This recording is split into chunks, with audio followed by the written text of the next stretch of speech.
Hello, hello, good morning, good afternoon, good evening to everyone who is watching us live on LinkedIn. I mean, not us, me, but I'm bringing a guest, a headhunter that will be my special guest in this live. The topic of this live is remote recruitment done by a headhunter. So the headhunter is the guest I'm bringing on the stage live very soon. My name is Juliana Rabi, career coach for remote jobs. And this is a series of LinkedIn Lives that I'm doing. This is live number 4, actually, to bring recruiters who recruit for remote positions to share with you the backstage, the details, the secrets of recruiting for remote positions. So welcome live, welcome here with me. I would love if you could confirm in the chat if the sound is okay, if the image is okay, because I just need to do some technical checkings here. So if you're watching live, please say hi in the chat. Please confirm if the sound is okay. So I just know that it is working. There is a lot of technical checkings I need to do here from my side. So if you're live and if you can confirm that the sound is okay, the video is okay, that's going to be good. I will just make my check-ins here. But again, if you're live and if you can confirm in the chat, just say hi and I will know that you can hear me and you can see me properly, because our topic today is very relevant for everyone that is considering a remote job, right? Hi, Bjorn. All good. Amazing, amazing. You're watching through LinkedIn. Let's see if there is someone watching via YouTube. So I checked the transmission on YouTube. As I said, today we are going to talk about remote recruitment done by a headhunter. And I was a recruiter myself for 15 years. During this period of time, I was a headhunter for maybe 2 or 3 years. Lynette said it's all good here. Amazing, Lynette, thank you. And when I was a headhunter, some candidates that I was approaching, they were a bit confused about like what I was doing actually. They were like, are you a recruiter? Do you work for one company? How does headhunter recruitment work? So I know there is a lot of doubts out there. And that's why I decided to bring this topic, especially because we're going to talk about recruitment done for a remote position. So if you follow me, if you're watching this live, you probably are interested in landing a remote job or at least curious about this topic. So today we're going to bring together important things to help you in your remote job search. So understanding better what does a headhunter actually does, how to increase your visibility for headhunters, what headhunters value more in the profile of a candidate. So everything related to the headhunter and how the headhunter can find you as a candidate and help you to land the remote job you want, but also understand from the remote recruitment perspective. So I want to bring those two things together. Please keep using the chat, as some of you did already, to ask questions, to make comments, to share your opinion. Maybe your situation is similar to the situation we are going to be talking about, or maybe it's the opposite. So let us know so we don't feel that we are talking just to the camera. We can feel your energy and know that you are, connecting and you are watching and participating. So I want to make this live as much value as possible. So your comments, your questions will be highly appreciated. I will bring some of the questions on the stage, like not you, don't worry about it. I'll bring the question that you write on the chat, on the screen, on a banner, and then my guest can answer them. So if you have any question, feel free to share with us, feel free to ask, and as much as possible, we are going to answer the question live, okay? So let me show it here to invite you once again to write on the chat your questions about remote work and headhunters, because this is the topic that we are going to be covering today. And without further ado, I want to invite my special guest today, Sonia. Let me bring her on stage. Hello, hello. Hi. Welcome. How are you, Sonia? I'm fine. I'm fine. Thank you, Juliana. Thanks for Yeah. having me. Oh, I'm so happy to have you here. Can we share our background story, like how we actually met Yes, years ago? Right? completely. Yeah, so Shall I? years ago, I applied for a position that Sonia was the recruiter for that position. So, did you interview me or not? I You did did. never interview you, but Okay. I remember your CV and I remember your photo, like your Wow. hair. Actually, your Yeah. curly hair. My hair, my curly hair.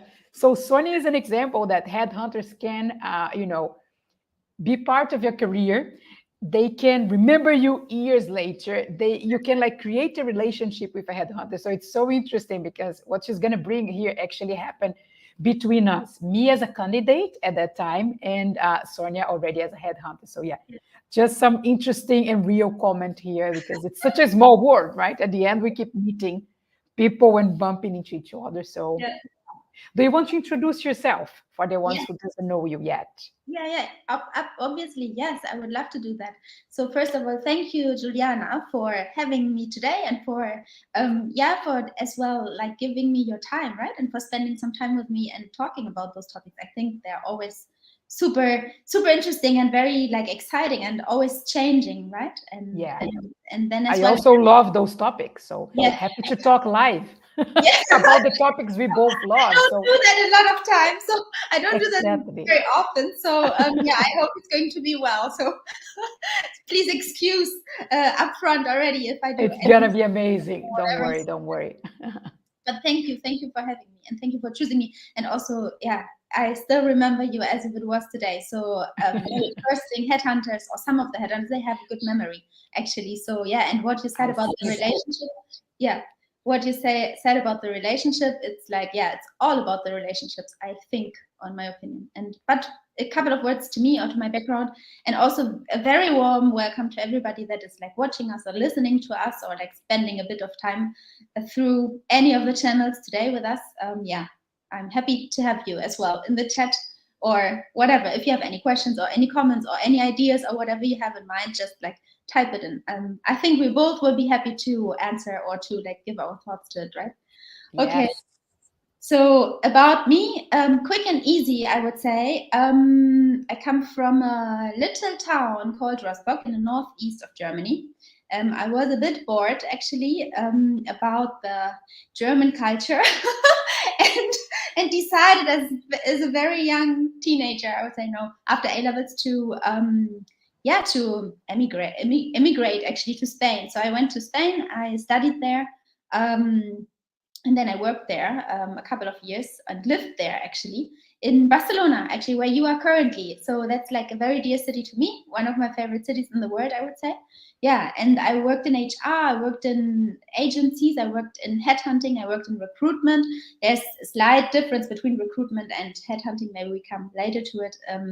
But yeah, so I worked in a lot of different as well corporate settings by my own as a freelancer, with other people, with a small team, with a bigger team, like really in so many different settings.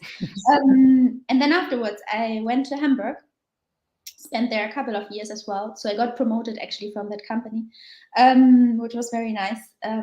After that, I had a pause, a sabbatical. So I would always recommend to everyone who ever gets the chance to make a pause. It doesn't always have to be a huge sabbatical or whatever. It can be just a pause from what you're doing currently. I would always recommend that because it really cleans your mind and it really gives you different ideas and different perspectives of what life can be if you are not doing what you're doing every day, and you don't get like struck or stuck is the real word, I guess, into what you're currently doing, into your routines, right? It's nice to change routines sometimes. So I had that pause, and afterwards I spent 2 years in Hong Kong, and that was actually during the time of COVID, when COVID began, or Corona. You are also, there are those two terms, right, to call it. And as well the handover from the government, so from the UK government to the Chinese government. So there were a couple of things that changed. As you might imagine, it was a rough time actually. I remember that. Yeah, I remember that. maybe from the news or from whatever channel, right? But it was nice. It was incredibly strengthening for my personality, I would say. That was after your career break that you were in Hong Kong. It was or after were you working again I was working for as a headhunter. As a headhunter for other headhunters as well, in collaboration for other headhunters, in collaboration with other HR firms or other recruitment firms, remotely, actually, completely remotely. So, and as well looking for remote people, and as well working remotely, looking for on-site people. So everything. It was like a mixture, actually. Yeah. I'm happy to bring in all that different expertise and experience, actually. Yeah. And then Nice. afterwards, I, I So decided diverse, right? So many things happen in your career. that's And the true. recruitment came in so many different shapes, right? Corporation, Yeah, then remote in a different continent, and all of that. Yeah. that's true. Yeah, true. Always with a red path, I hope. And not too crazy, right? A bit crazy, but not too diverse, let's say. Not linear, like Yes. most of careers, right? Yeah. People think that, oh, all careers are linear. I have Mhm. 10 years experience in the same thing. It's like the real life is much more like that, That's true. right? Mhm. So that's the Juliana, reality. that's a very wise thing to say, I would say. But it is. And people, they like a lot of them come to me and say, oh, I don't think I can land a remote job because I don't have a linear career path. I'm not working in the same thing for years. I made change in my life. I worked in one area, then another area. It's like, but that's normal. Yeah. That's what most of people have done for different circumstances, sometimes by choice, sometimes because that's how it happens. So we need to remove this guilty Yeah. of making different career choices and don't have a linear path, because very, very few professionals have that. Look at your example. You even had like a career break. And can I just stop you a little bit and ask about the career break? Because this is also something very, I get asked a lot from my clients. It's like, I had a career break for whatever reason. Sometimes it's by choice to travel, to reflect on life. Sometimes it's because of a familiar person that was sick, or because the person got fired and couldn't find a job for a while. So a lot of job seekers, they are afraid of Career break. showing the career break they had and how companies will evaluate that, if companies will eliminate them automatically because they had a career break, if companies will judge them, will think that they are less qualified because they were outside of the job market for some time. So you have the true experience because you chose to have a career break by choice, right? Correct. And you were mentioning the benefits of it, but also I'm sure that you get resumes of people who have a career break, who have a gap. Yes. So how headhunters normally see the career break, a career gap? How is this perceived from the recruitment side? That's an interesting question. I have my opinion, but I want to hear yours, then I can share mine also. Definitely. I'm super curious about yours too. I'll Yes. tell you mine. Yeah, Yeah. please. So from my perspective, it depends on who's your client, right? Because as a headhunter, you're always looking for people for certain clients that you're working with. And then it depends a bit what type of person you are. So what type of clients you want to work with.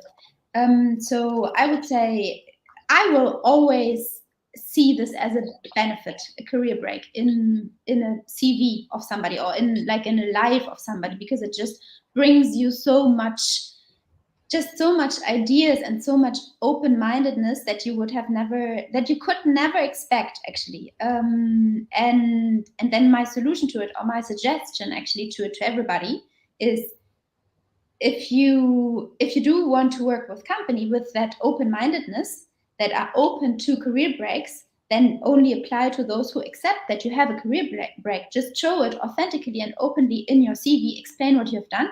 I mean, it's the same if you get pregnant, right? If you decide to have a break, 2 years, 3 years, 5 years sometimes, and you decide to raise your kids, or you decide to take care of an elderly person or something like this. There are so many reasons, right? So many things that can happen. Yes, it's the same. And I mean, it's not, for me, it's never a career break, actually. It's just a deviation of your career path. And it's just a kind of, yes, it's true. And it's just kind of coloring your career, actually, because you can never lose. You only win. Only. It doesn't matter what stage you are living through, whether it's like taking care of a child, or taking care of an elderly person, or having lost somebody, like grief. This grief phase is also something that you win in the end, something.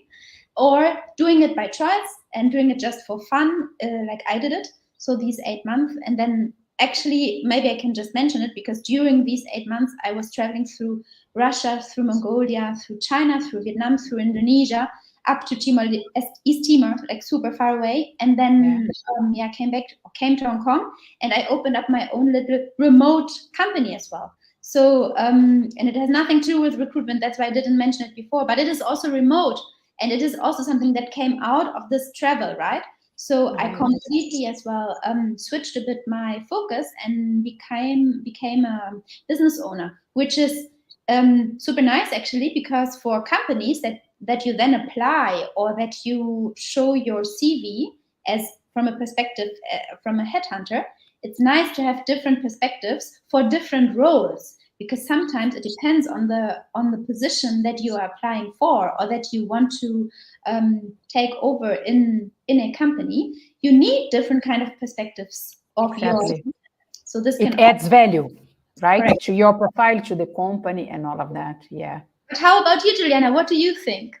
I want to know if people want to know my opinion, because you Okay. said you want to know. So let me know in the chat, right? Yes, if you want to know my opinion about career gaps and how to handle that and all of that.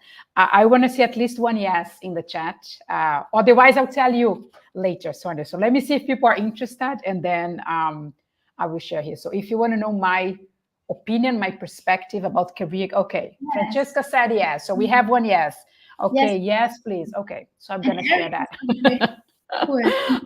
Yes, we have some yeses. Thank you, thank you. My opinion, my opinion is the following one.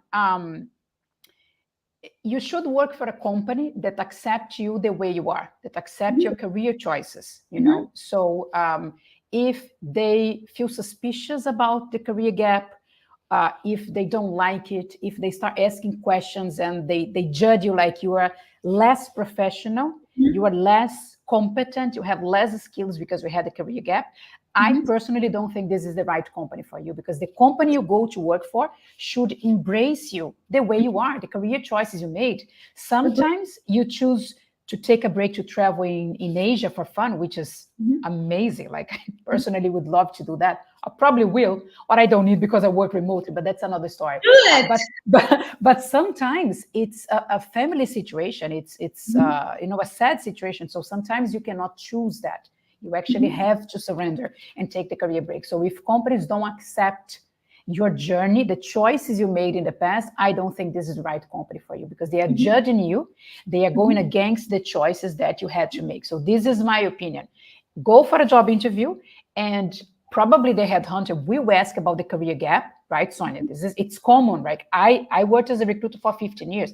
So I Yes. was, most of the times I was asking about the career gap because I wanted to know what happened. Of It is course. normal. Like, I see a gap of 6 months, 1 year, two. I want to know what happened. That's Mhm. valid. The Mhm. problem is what I do with this information as a Correct. headhunter. So Yeah, be definitely. prepared to talk about it. That's what I always tell my clients. Be Mhm. prepared to share your version of your career gap, because Mhm. probably the headhunter is going to ask for that. So Definitely.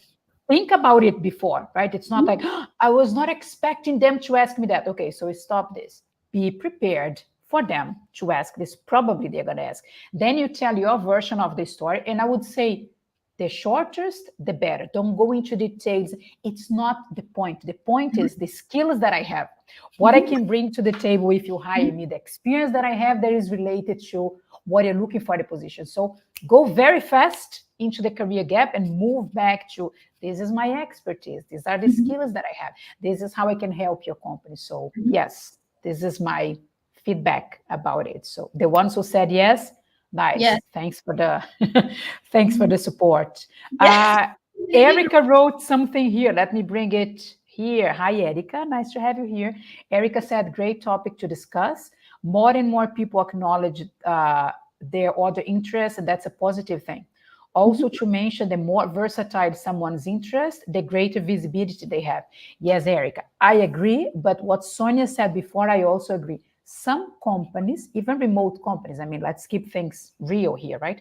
Even some remote companies or some remote clients, they are very like close mind, right, Mhm. Sonia? They are very traditional. So Mhm. for some companies, they are going to see as versatile, as interesting that you have, a career gap, that you have your Mhm. business, that you Mhm. work in different industries. And some companies will see this as a deviation of what they're looking for.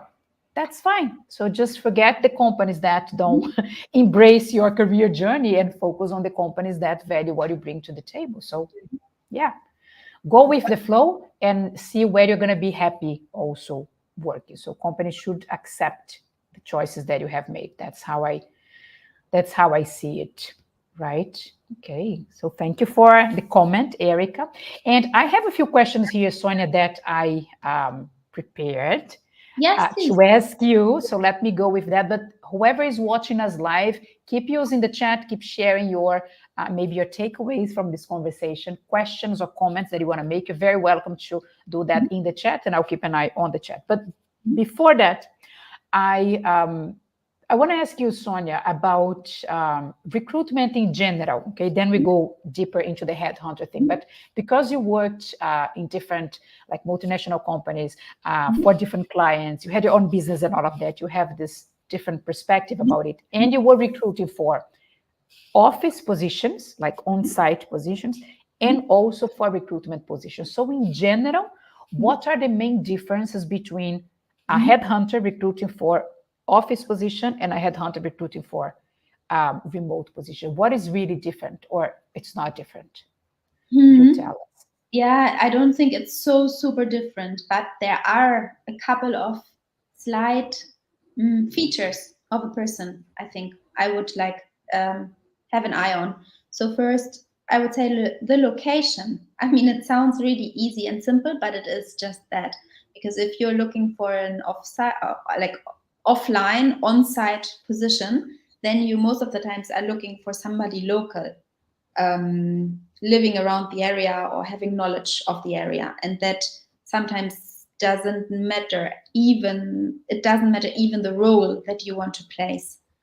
You just want somebody from there most of the times, or somebody who has lived a lot of years in that location and is familiar with the culture. That's how I like. That's how I always did it, and that's how I worked with my clients, right? And remote, I would say the biggest difference is a bit about like the whole technical characteristics and technical skills, I would say, because when you are remote, it depends a bit where you are of the time zone, and it depends a bit how you equipped you are, how often you have been working remotely already. Are you familiar with the tools? Are you a quick learner? Can you get into new tools? Because like the whole remote setup is it most of the times requires a lot of different software tools to use. And this is something that I've just seen Lara here in the comment as well. She mentioned something with tech companies, our SaaS industry, right? Is something that often wants or is searching for remote positions to cover. So I would say those are the two main difference, like the location and then the technical equipment, but from the perspective of the skills. But the rest, I wouldn't say it's so different. It's just I would say it's just a different mindset, because it's actually the same. If you're in the office or if you build your own office, you're always in a kind of space, whether it's an online space, it's a cloud, or it's a real place, like where you can knock your table, right? I would say that's it. And then maybe something that is important, but it's not a difference, but it's very important to have in mind, is communication via online tools. Because whenever you are remote, you need to over communicate what I feel, right? And I feel you need to find the people with a certain personalities, with a certain skill set, certain mindset, to know that about over communication. Mm-hmm. And you're talking about over communication even during the recruitment process, right? Mm-hmm. Yeah, even during the recruitment process. If you are a candidate and you are applying, yes, even then. So can you share some examples, like how can a candidate applying for a remote position over communicate in a positive way during the recruitment process? What does it mean in practical ways? I have some examples in mind, but let me hear from you, because this is so important. If you're working remotely, the communication needs to be there. And you as a headhunter, you are filtering people who are not communicating properly during the process, right? You can eliminate them because the communication is not happening. So can you share some examples of good communication during the recruitment process? It always depends on the process, as you said. So there are so many different companies and so many different recruitment processes or headhunting processes, but in the end it's a recruitment process, right? It's a funnel. So you want to find somebody, you want to match. It's a matching process somehow. Exactly.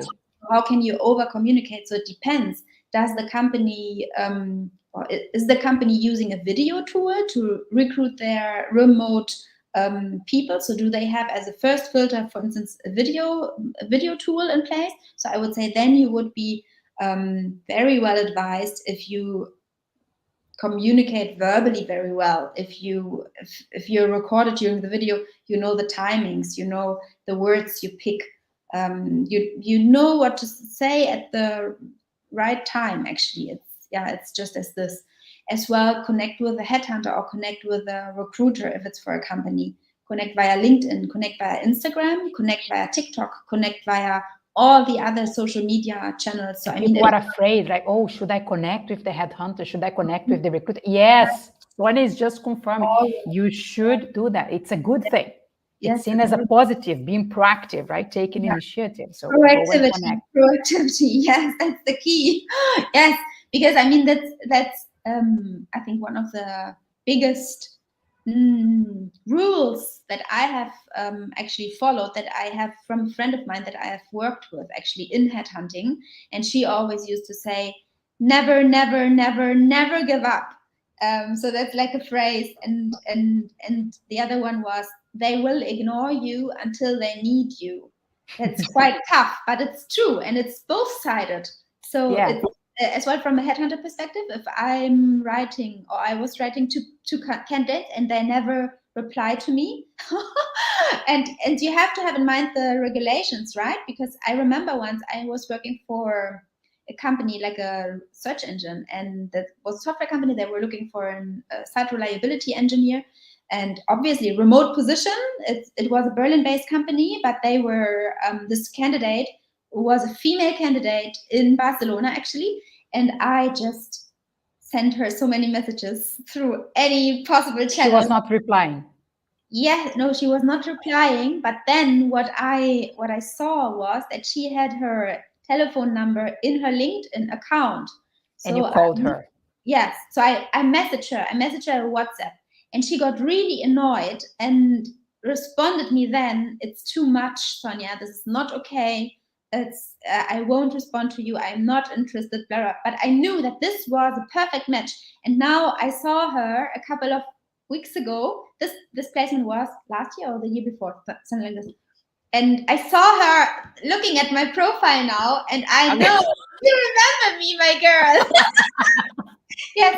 So the thing is, if you don't want to be contacted, then don't show any contact details anywhere, right? I mean, yes, of course, via social media, of course, that's another thing. But don't show your telephone number, right? And I'm sorry if I have ever made anyone feel uncomfortable or something. So it was never my intention. But look, I want to, before you answer, sorry, Juliana, I just want to close this.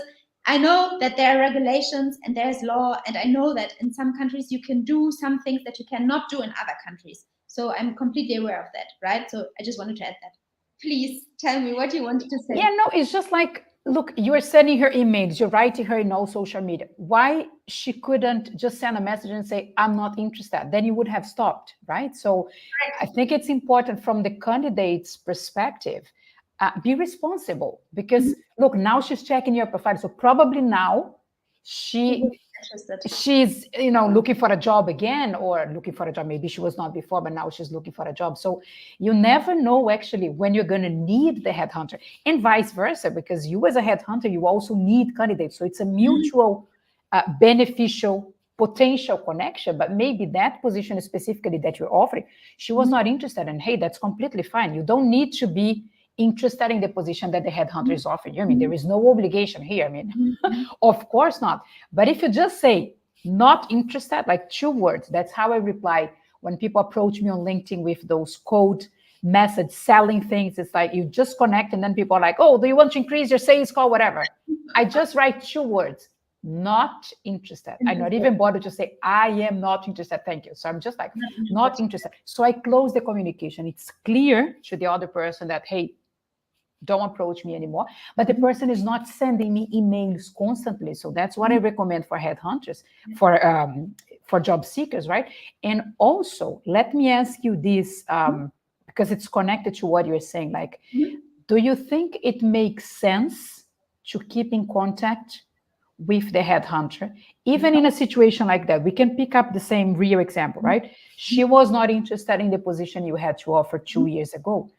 So is it a good use of time and energy from the remote job seeker to keep in contact with the headhunter, or it's a waste of time? I also want to hear people in the comments, in the chat, because you're going to share your opinion, but they can share their perspective as a job seeker, right? Because there are so many things they need to do. Like the job searching can be so time consuming that my clients always ask me, Juliana, what is the best use of my time? How can I optimize my action? Is it really worthy to be in contact with a headhunter for 1 year, for 2 years? In this case, it was like 2 years, right? So is it worthy?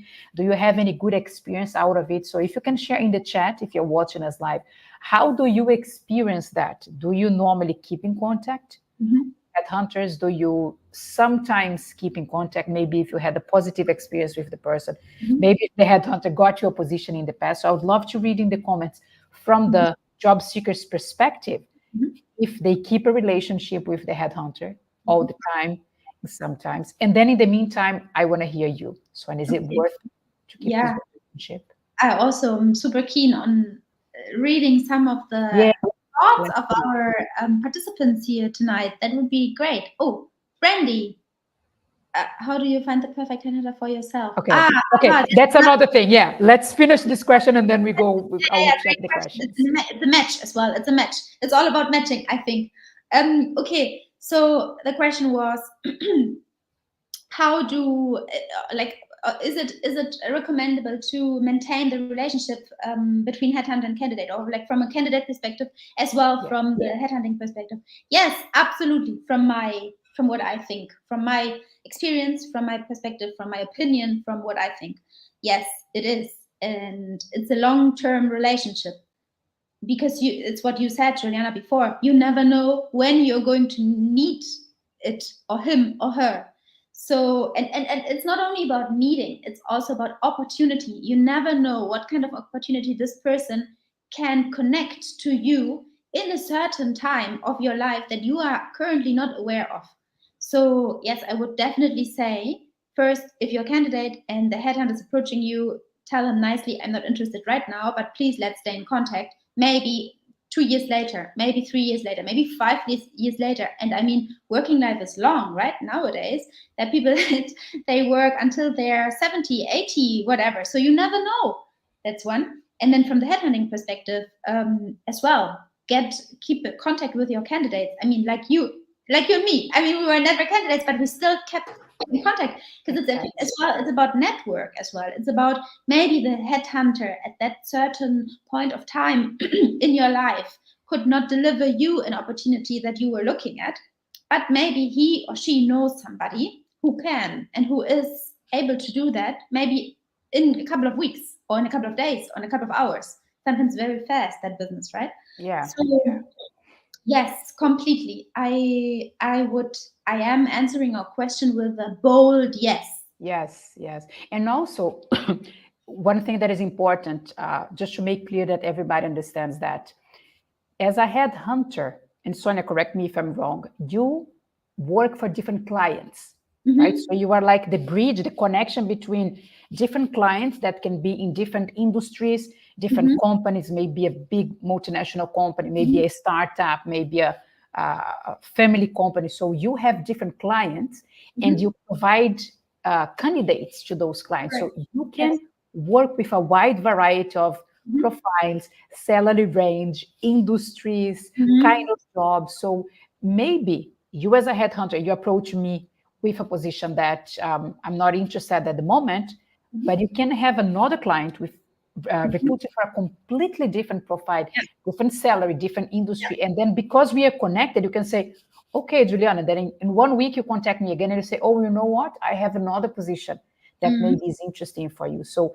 because the headhunter has a different set of clients, because you say no to one position doesn't mean that that person will never help you in your career. And it's mutual, because you also need to fill up the position of the other clients. So you're not making any favor. It's not like, oh, I'm begging the headhunter to find me something, or the headhunter is begging me to accept the position. Look, this is business, you need a job. Yeah. I need to fill up the position. it's a right? I'm just going like with this, but it's actually a relationship that is like on the same side or like on the same Yeah. island. It's Yeah. a win-win situation. You have Also, positions to cover. I'm mhm, looking for a job. Well, let's see where if we can meet. And maybe now it's a no, but we mhm, keep in contact. And then mhm, 1 month later or 2 years later, like this example mhm. that you shared, two Yeah, years later, the girl is checking your profile. There yeah, must be a reason for that. We don't know the reason. We're speculating here. So I'm assuming she's looking for a job now. She want to change career, right? yeah. So if the Also, connection was better, mhm, maybe now she could take advantage of having you on her side mhm, and try to find a job for her as a headhunter, yeah, right? completely. And maybe something that I would like to add, because currently, I don't know, maybe you have seen that in my LinkedIn profile. I just joined a company, actually not in a headhunting position, but in I another. saw it. Yeah. Yes. So that can also be beneficial because first, like first, there are as a headhunter, you can always work for companies in a headhunting position. Then maybe you are only working for one company, but in different super niche profiles, but for one big company or for one smaller company, but whatever, it has perks, it has different conditions, right? That might be interesting for you. But currently, what I also am, or what I am doing now is I just joined a company, not in a headhunting position, but in another position. And even that can be beneficial for you because you again, you never know what kind of opportunities are presented to you as a candidate or as a person who's just browsing through the web. I Mhm. also have made the experience that most of the times things happen when you're not looking for them. Most of the times things happen because they happen and you just have to see the opportunity. Yes, so You this. never know. Yeah, connections and then doors can open for you 1 year later, 1 month later, 2 years Yeah, later, yeah, and all of correct. that. Yeah, So, yeah. for the ones who are watching us live, we still have a few minutes. We are going towards the end of the live, but if you have any question, any comment, we would love to read you in the chat. Also, want to know if people are learning something new, if they are taking some value out of this session. So, write yes again. I just want to make it easy. So, yes is a short word. So, just write yes if you learned at least one new thing or if you are taking value out of this live. So let's see if we are doing our job here, Sonia. Mhm, The job is to add value, to make the remote recruitment a little bit easier, and to mhm, give this perspective from the backstage of mhm, how remote recruitment actually work. So in the meantime, while people share if they are learning something new, if they are taking value out of this time, I want to bring what Lara mentioned here. mhm, So Lara wrote in the comments, like, I'm currently in the process of applying for fully remote positions, but notice that most companies offer such position are in tech or mhm. in the SaaS industry. My background is in retail. What is your opinion on applying for positions where you don't have the industry background in? Sonia, Mm. what can you share with Lara about that? I'm That's a very, very important question. Eh? yeah, I was asked that many times. Oh, mhm, I just see remote jobs in tech, in SaaS, and I'm not from tech. So what do I do? So mhm. good question, Lara. Okay, so I'm very open-minded, and I worked in the past as well, and working currently as well with companies that are also very open-minded. So my approach to this would always be, especially in tech, it doesn't matter what industry you are from, especially the labor market. I mean, depends a bit on the market, on the country that you're recruiting for, headhunting for, looking for, searching to cover positions. But for instance, Germany, because this is where I am currently, right? So in Germany, the labor market is just so crazy. So actually, you should know that if you're looking for a job in Germany, you are the one that companies will apply to your profile, not the other way around. So this mindset that you have to be afraid to get a job is over long ago. It's over. If you have the skills, if you have the personality, you're in. It depends. It depends, right, on the companies. Obviously, there are companies that super crazily appreciate the Yeah, background and they only go one very path, traditional, very right? You traditional. must be from the same industry, from the same background. But as you're saying, some companies are more open mind, right? Yeah, And how do you see the transferable skills in this? transferable skills. Yeah. You mean skills that are easy to learn? I mean, the skills that Lara can have learned in retail, because she has Mm. been working in retail for I don't know how many years, but for a couple of years at least, I assume. So Yeah. Lara has experience in retail, so she learned some things, a lot of things actually, that she can apply in a tech position. Yeah. So when it comes to, I don't know, leadership, team management, communication, and work under pressure, all those things, they don't belong, they're not only useful in the retail environment. So she can bring all of that in her resume, in her LinkedIn profile, in the conversation with the headhunter, right? Because those things are useful in tech. You're also. super right. Yeah. I would also say organizational things and timekeeping as well. Two of the things. And communication, I think in retail is one of the things is super big. Yeah, that would be my top 3. But if I think a bit further, everything that you said, I completely agree. And if I think more and more and more, we'll come up with more things. Yes. Come up many things. Definitely. Yeah, definitely. Yeah. So, let me bring what Brandy shared here. So she wrote, how do you find the perfect headhunter for yourself? What is the best way to search for headhunters that fits your need? Your need. I love that you said the best use of my time. Yeah. So I'm always very careful with my clients' time doing the job searching, because I know it can be exhausting. I know it can take longer than planned. It normally takes longer than planned. And then you ask for help, because it's like, I've been searching for a remote job for 6 months. Nothing's happening. What can I do? I tried everything that I knew. And then that's when they come to me, when they already tried and exhausted all the possibilities. So they already feel that they wasted a lot of time, unfortunately. My clients, when they come to me. Yeah, I think From your perspective also, Sonia, because you also want to optimize your time. Yeah, Also, so how to find this fit? I think it's never a waste of time. It's only something that just takes time, and you have to invest the time. It's a different mindset. If you are looking for a job that fits to you, or looking for a headhunter in that case that fits to you, then it's an investment of time that you do. It's the same when you choose to marry, or choose to, like, that's a very stupid comparison, but it's like this: you're investing your time to find somebody that you want to spend a certain amount of time with, right? And a job, it's very underappreciated from my perspective, but a job is so important too. It has so much impact on your life, on how you think, on who you become, the colleagues you have, the culture the job is imposing somehow in your life that impacts you on a daily basis, right? So it's very important. So it's not a waste. I would say that's the first time. It's an investment. And then how to match? I think that's a beautiful question, actually, because we should have, I don't know, a Bumble, a Tinder, a Hinge, or something like this. For candidates and headhunters. Oh, there is a business opportunity out there, eh? There's so Tinder, many. I love it. A Tinder for candidates and headhunters. I love it. Yes, We can that open would be this good. business right now. Let's do this. Let's do this together, Sonia. Whoever is able to build that, approach Count me. on us. We Yes, might join the project. yes, exactly. both of us, we want to be part of it. Yeah, Brandy, we also love that. Brand, if you want to start a business, you have 2 people to join. Yeah. Yeah. I have 15 years experience as a recruiter. Sonia has, I don't know how many, so we can be there in the backstage to make the matching. Yeah.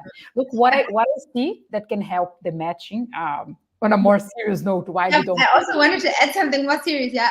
Okay. Go ahead. No. Yeah, my contribution is some headhunters, they are specialized in one specific industry or area. So this is something that can narrow down, Brandy, a lot what you're looking for. So even recruiters is the same thing. Sometimes you see even in the LinkedIn headline, right? People put, for example, retail recruiter, just to bring the example that Lara mentioned before, right? Retail recruitment. So if you're not interested in retail positions, don't contact the headhunter or the recruiter that says retail headhunter, retail recruiter, because they are specialized in that area. So all their clients are in that industry. I also know that not all headhunters are specialized in one industry. So it's not always obvious, or it's not always easy to identify, but check the headline on LinkedIn, like the job title of the headhunter, And if there is any clue about the industry, if you are on that industry, jump on it and decide to invest the time, as Sonia said, with that person, because you might get something good out of it. But if the person is clearly a tech headhunter and you're not in tech, or you don't want to go to tech, start a career in tech, move away from that person and use your time to search for, to headhunt another headhunter that can be more best use of your time. Okay, this is my contribution. What can you add, Sonia? Yeah, no, it's a good one. I was going to add something similar. So what you said about the tech line is super. I completely agree, 100%. About the industry, yes, definitely. So it's always, if you are looking into a certain industry and you don't want to change industries, then obviously there are headhunting agencies. They're not. It's not only one person. Sometimes it's like agencies, right? There are so many companies that are headhunting actually, that are specialized and only focused on finding very high level profiles for super niche positions actually. So yeah, I mean, if you are interested in only one industry, then go for that kind of companies, I would say. Specialized. Yeah, Right. and then also I would say just accept. I mean, if you're looking for something and in the first place it doesn't seem like it would be a match to you, I would always recommend and advise, just chat some minutes, 10, 15 minutes, just invest. Again, it's an investment of time. Just invest to get to know the headhunter, or the firm as well. And if you don't like them, you can always say no. Say no. Exactly. But if you are searching for something, why would you reject it? I mean, you can only win, right? And if it's somebody that you like, but maybe they don't have the right opportunity, then you can always ask them, hey, do you maybe know somebody from your network, or I don't know, from the past, from wherever, that you can refer me to, that maybe matches my needs a little bit better, because it's just an exchange. It doesn't mean they want something bad. It's just to see, does it match? It's all about the match. But yeah. Amazing, amazing. I want to bring the last question because, our time is almost over. But I want to bring this question from Bjorn. And he said, due to the tighter job markets like in Germany, do you see more of your clients to be open to recruit people from other European countries or even outside of the European Union? How do you see that? You said there is a big need in Germany. You talked specifically about Germany. So how open are your clients to recruit from other countries in Europe or even outside of Europe? Yes. Again, a bold yes. Very big, bold, black yes. Definitely. I mean, I'm seeing it. Yes, yes, yes. Love it. Yeah. But it's like this, yeah, completely. And especially in Germany, there are so many companies. They're popping up, and they're just looking for talent from all They over all the world. positions, Sonia? Remote positions, yes. I mean, obviously, especially in tech, or those positions that are manageable remotely, right? Because there are some positions like a dentist, you cannot do that remotely. Tell me how to be a remote dentist, right? But yeah, of course, tech companies, and there are so many in Germany. There's so many tech companies, really, and they have really, really nice conditions for people from all over the world.